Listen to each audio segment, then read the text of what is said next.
अस्सलाम वालेकुम नाज़रीन। इमरान ख़ान साहब ने पाकिस्तान तहरीक-ए-इंसाफ़ के सरबराह हैं और साबिक़ प्राइम मिनिस्टर, जिनको अदम एतमाद के ज़रिए हुकूमत से अलग किया गया, बिल-आखिर मई के आखिरी हफ़्ते में लॉन्ग मार्च का ऐलान कर दिया है। गुज़श्ता एक माह से तकरीबन वो मुख्तलिफ़ शहरों में जलसे कर रहे थे। उन्होंने अपनी इस तहरीक का आगाज़ पेशावर से किया, फिर वो कराची, लाहौर और फिर मुल्तान में उन्होंने वर्कर कन्वेंशन से ख़िताब किया, लाहौर में वर्कर कन्वेंशन से ख़िताब किया और अभी उन्होंने लॉन्ग मार्च का ऐलान किया है। और मुतालबा उनका सिर्फ़ एक ही है कि मुल्क में फ़ौरी तौर के ऊपर इलेक्शन का ऐलान किया जाए। अब ये देखना होगा कि इमरान ख़ान साहब ने जो लॉन्ग मार्च का ऐलान किया है, ये अगर मई के आखिरी हफ़्ते में होता है और फिर उसके बाद जून का महीना, ये वो महीने हैं जहाँ पे पाकिस्तान में गर्मी अपने अरूज पर होती है। क्या इमरान ख़ान साहब का ये फ़ैसला दानिशमंदाना है और इसमें कितने इम्कानात हैं कि ये फ़ैसला कामयाब होगा और हुकूमत मजबूर हो जाएगी कि वो इलेक्शन अनाउंस करे? पाकिस्तान की सियासी तारीख़ अगर देखी जाए तो इस किस्म के मुतअद्दद लॉन्ग मार्च जो हैं वो खा वो अयूब ख़ान का दौर हो, उस वक़्त भी लॉन्ग मार्च किए गए। उसके बाद भुट्टो का, जुल्फ़िकार अली भुट्टो का जो दौर था, उसमें भी लॉन्ग मार्च किए गए। सियासी जमातों ने इत्तेहाद बनाए और जुल्फ़िकार अली भुट्टो के ख़िलाफ़ लॉन्ग मार्च किए गए। फिर ज़ियाउल हक़ के दौर में MRD की तहरीक हुई, उसमें भी लॉन्ग मार्च किए गए। फिर नवाज़ शरीफ और बेनज़ीर के दौरे जो हुकूमत थे 90 की दिहाई में, उसमें भी ट्रेन मार्च और लॉन्ग मार्च जो है वो किए गए। अभी 2002 के बाद जो है कि हमें उसमें भी मुतअद्दद ऐसे मौके नज़र आते हैं जब सियासी जमातों ने इनफरादी तौर के ऊपर या इत्तेहाद की सूरत में लॉन्ग मार्च किए थे। गुज़श्ता दौरे हुकूमत में भी जब प्राइम मिनिस्टर इमरान ख़ान की हुकूमत कायम हुई तो उसके फ़ौरी बाद जमीयत उलमा इस्लाम ने लॉन्ग मार्च आज़ादी मार्च के नाम से किया था और उसका बुनियादी मकसद भी ये था कि 2018 के इलेक्शन को उन्होंने धांधलीज़दा इलेक्शन करार दिया और फिर ये कहा कि इसके नतीजे में जो हुकूमत या पार्लियामेंट बना है वो इसको तस्लीम नहीं करते, तो इसलिए वो इसका लॉन्ग मार्च कर रहे हैं और इसके खात्मे तक जारी रहेगा। लेकिन फिर वो जल्द ही ख़त्म हो गया। बहुत सी ऐसी इतलात हैं कि उस लॉन्ग मार्च के अख्ताम का जो वजह थी वो शायद बाज़ मुक़्तदर हलकों की जानिब से उनको ये यकीन दहानी कराई गई थी कि कुछ अरसे में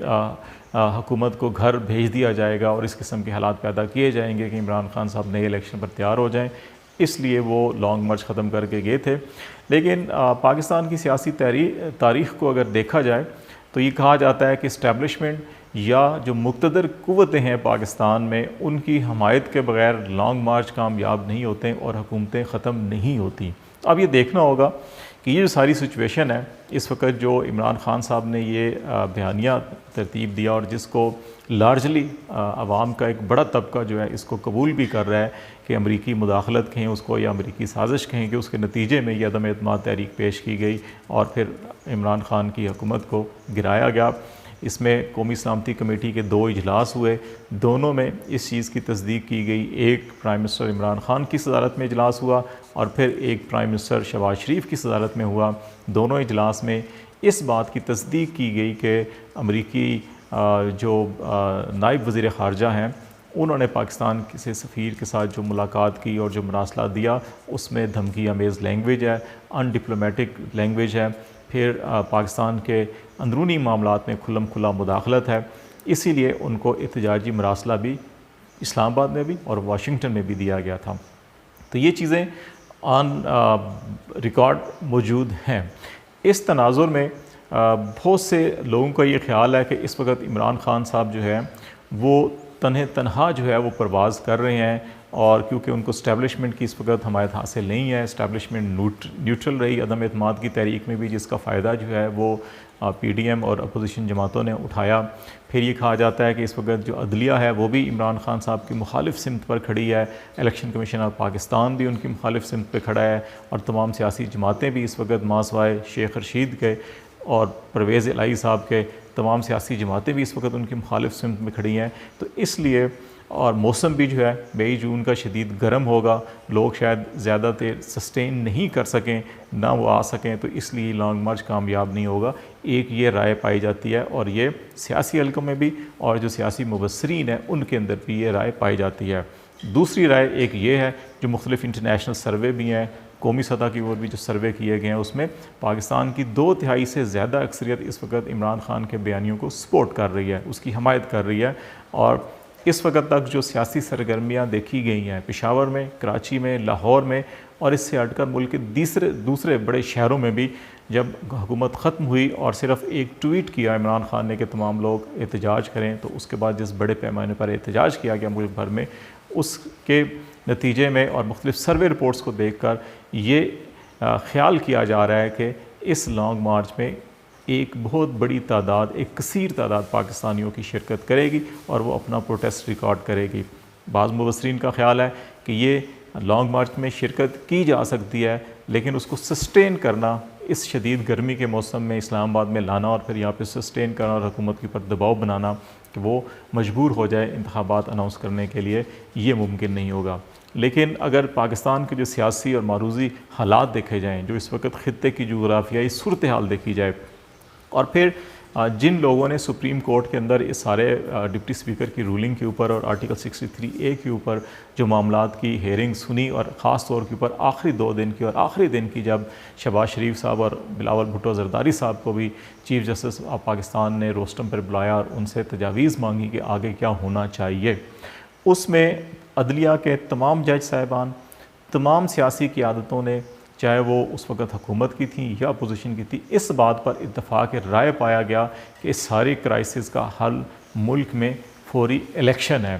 ताहम शहबाज शरीफ साहब ने यह कहा कि उन्हें कुछ वक्त दिया जाए, और यही मौक़िफ़ पाकिस्तान पीपल्स पार्टी का भी था कि उन्हें कुछ वक्त दिया जाए ताकि वो इलेक्टोरल रिफॉर्म्स हैं वो करवा सकें और फिर उसके बाद इलेक्शन की तरफ जाया जाए। हमारी इतलात के मुताबिक इस वक्त भी जो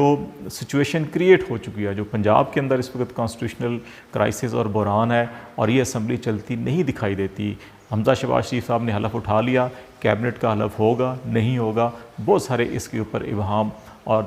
ख़दशात मौजूद हैं। फिर अगर 26 अरकान जो PTI के हैं वो मुनहरिफ, वो डी-सीट हो जाएंगे 30 दिन के अंदर अंदर, उसके बाद हमज़ा शहबाज शरीफ की हुकूमत का मुस्तकबिल जो है वो ख़त्म हो जाएगा। किसी एक जमात को अक्सरियत हासिल नहीं होगी, पंजाब असम्बली को बेअमर मजबूरी डिज़ोल्व करना पड़ेगा। ऐसी सूरत में जब पंजाब सबसे बड़ा सूबा, जो निस्फ से ज़्यादा नेशनल असम्बली की सीटें भी इसी पंजाब से वाबस्ता हैं, वहाँ पर अगर असम्बली ख़त्म हो जाए तो फिर बाकी पार्लिमानी असम्बलियों की क्या अहमियत रह जाती है। खैबर पख्तूनख्वा के अंदर भी इमरान खान साहब असम्बली तोड़ने का ऑप्शन हाथ में रखते हैं।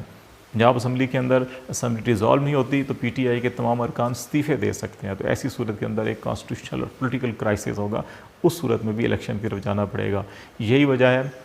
कि इस वक्त अदलिया, इलेक्शन कमीशन, सियासी जमातें एक तरफ दिखाई देती हैं, लेकिन इस वक्त अदलिया के अंदर भी, सियासी जमातों के अंदर भी, हुकूमत की जो जमातें उनके अंदर भी इस वक्त तफरीक है।